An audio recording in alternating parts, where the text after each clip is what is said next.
1865, a special train carrying the body of the nation's fallen president pulled out of Washington, D.C. and began its melancholy journey to return the remains of Abraham Lincoln to his home in Springfield, Illinois.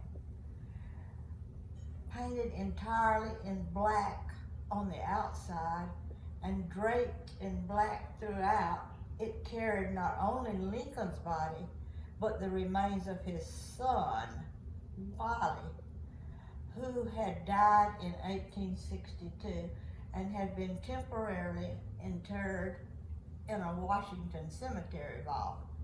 The Lincolns had always planned to take Wiley's body home to Illinois with them when Lincoln finished his term as president.